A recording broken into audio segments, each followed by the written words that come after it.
And again, the people that said Joe Biden was the problem.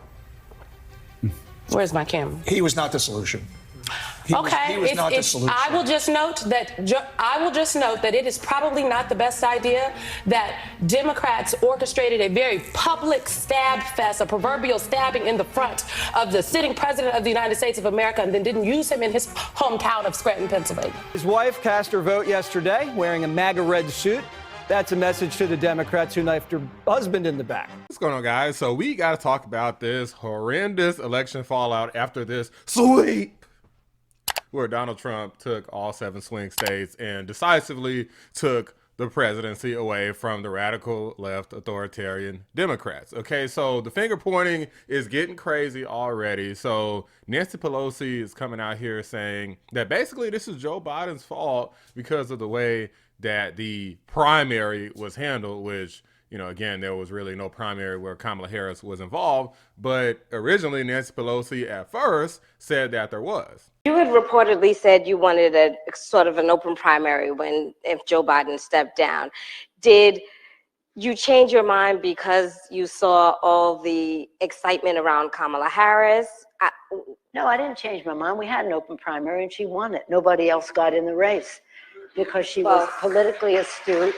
And now all of a sudden she's coming out and saying that there wasn't a primary process as intended. So she's one of the people who's obviously one of the problems here, because when things didn't go her way, instead of just kind of publicly making it known and fighting against it to try to maintain some sort of order and balance and honesty within her party, she just kind of went along with things and hoped to push Biden across the finish line. Let's take a look and see what she had to say. had the president gotten out sooner, there may have been other candidates in the race. The anticipation was that if the president were to step aside, that there would be an open primary. And as I say, Kamala may have, I think she would have done well in that and been stronger going forward. But we don't know that. That didn't happen. We live with what happened. And because the president endorsed Kamala Harris immediately, that really made it almost impossible to have a primary at that time. If it had been much earlier, it would have been different. Well, first off, I disagree with that. I think that they could have waited and tried to figure it out. I get that they didn't have that much time for voters to get to know who the person was, but just hand selecting someone who the voters don't even really know and in some cases don't really like.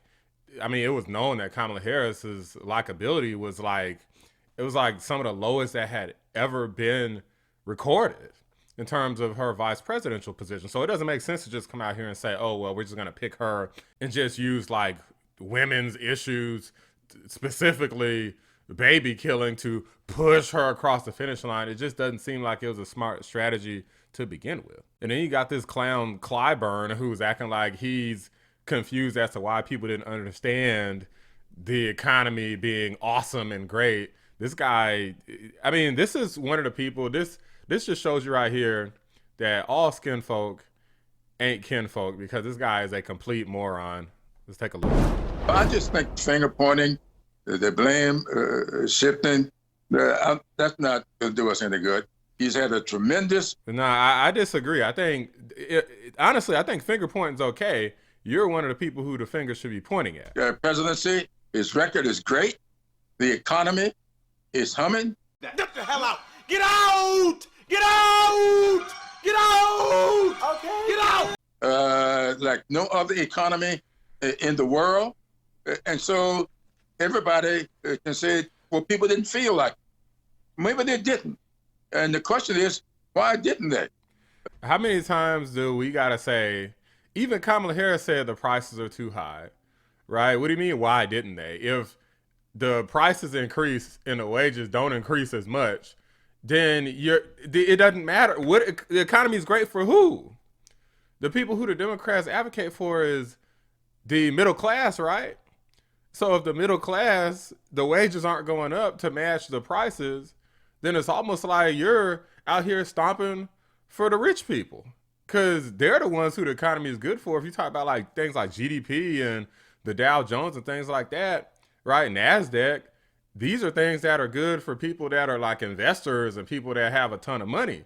But for the average person, I mean, maybe their 401k might have been doing okay, but there's only so much money you can even pull out of your 401k at once unless you say you're going to retire at like age 40. This dude's an idiot. We're turning him off. Look, Anna Kasparian, TYT, based Anna, okay, red-pilled Anna, has come out again speaking out against the radical leftists, as she should, because these people are nuts. Like, people like this Clyburn idiot are why this Kamala plan failed. The Biden plan failed. The Kamala plan failed. They had 2 failures. Trump stomped them both out, and Anna has something to say about it.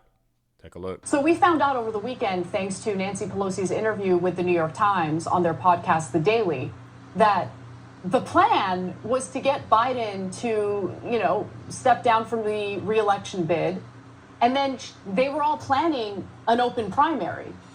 But Biden, 30 minutes after he dropped out of the race, decided to endorse Kamala Harris as a middle finger to the Democratic Party. The other thing to know about Joe Biden is that their internal polling before he dropped out of the race indicated that if he stayed in the race, Donald Trump was going to win even more electoral college votes than he won against Kamala Harris. But they didn't care.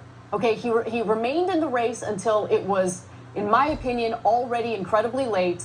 And so he set up Kamala Harris for failure. He set up the Democratic Party for failure. But I also want to be clear that the Democratic Party specializes in failure. They're incompetent, they're pathetic, and they lied to the American people and thought that they would get away with it. The cover-up on Biden's mental decline was very much real. And the fact that the party overall felt the need to lie to the American people and their own base goes to show you how little respect they have for their own voters. And guess who the people were that were lying about Joe Biden's cognitive decline?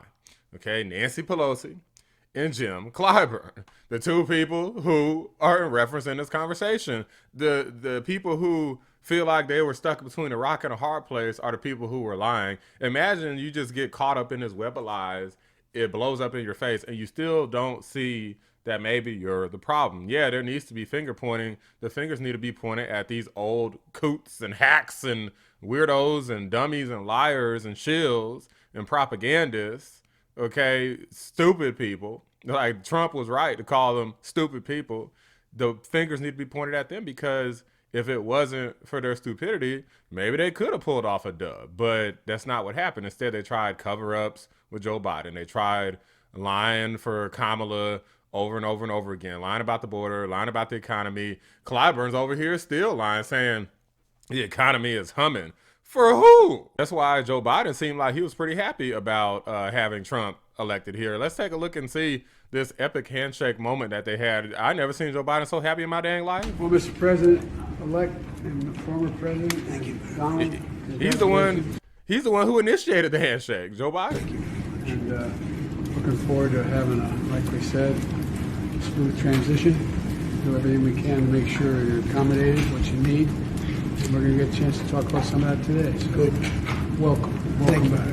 And, thank you very much. And politics is tough, and it's in many cases not a very nice world, but it is a nice world today, and I appreciate it very much. A transition that's so smooth, it'll be as smooth as it can get, and I very much appreciate that, Joe. You're welcome. So I think that Donald Trump and Joe Biden are definitely not friends, obviously. But when you look at everything that happened with Joe Biden, I mean, they basically removed him from the position. So to say that, well, he's not going to be salty and perhaps passive aggressively seek his own form of retribution, I think is false. I mean, for crying out loud, Jill Biden showed up in all red on election day to cast her vote. I mean, obviously, like, these people know the optics of the situation. You know, if you show up in red, they're going to be like, what does that mean, Jill, right?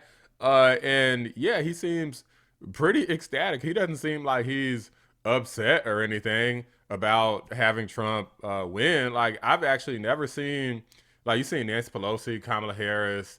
I mean, lots of people very upset about this Trump win. Joe Biden has not been one of those people. Scott Jennings called out the fact that, well, hey, weren't you just saying that this guy was like Hitler, and now all of a sudden you're just confirming him so easily and quickly? Take a look at what Scott had to say. Biden is notorious for not holding grudges, and he knows that this is what you need to do. Is he notorious for not holding grudges? Yes, it's like it's the family that might hold some grudges and some staff, but Joe Biden traditionally does not hold grudges against people. This is exactly what you would expect of him. This is exactly what everything people who have worked for him expect of him. He was a statesman. He was very gracious to him coming into the Oval. Clearly, he came from the House. I'm shocked. I mean, did you ever think you'd see literal Hitler in the Oval Office? Come on, with the Scott. President of the United States. I mean, you know what I see in all Scott, this? that's not. I mean, Biden didn't say that literally. It was the underpinning of the Democratic campaign that Donald Trump is a fascist. And what I see in this, I'm glad it's happening, but what it tells me and what it ought to tell Democrats is they didn't mean any of it. It was all campaign rhetoric. And I think, to me, if you really meant any of it, this wouldn't be happening. So I'm glad it's happening, but to me, it totally blows up the way they ran this campaign at the end of the campaign. And then these idiots, oh, that's not fair, Scott. Man, anybody got time? What do you mean it's not fair? You mean being held accountable for things you say during a heated political campaign that got a person killed, Corey Compertour? You mean that's not fair? Like, they're trying to hold Trump accountable for his rhetoric. That's all they talk about, rhetoric. But then you got people getting killed. And they don't want to hold the Democrats accountable. They don't want to hold the fake news accountable. Nobody wants accountability except when it's Donald Trump. But these people are experiencing a reckoning right now. They're running around like chickens with their heads cut off. And I'm enjoying every freaking second of it. This has got to be some of the most glorious and most ecstatic times that I've had, just watching them realize that, hey, our hubris, our stupidity, our lies failed. Now what do we do? Like I said before in another video, tell the damn truth. And maybe you'll win next time. But I got a feeling that this is too hard for some of these establishment Democrats. They're going to fight even harder to lie and gaslight even harder next time. Mark my words. That's why the battle is won, but the war is far from over. Let me know what you guys think. Drop a like on the video. Subscribe to the channel if you're new. I appreciate y'all watching the Black Anomaly Rise channel. I'm out. Democrats, people who don't talk to the working person, but talk down to them like they're slope-headed rubes. Biden does share some blame in all of this. Look, he said he was going to be a transitional president. He wasn't. He waited till the last hour when everyone with two eyeballs and a brain thought, that's not the Joe Biden I know, he's diminished.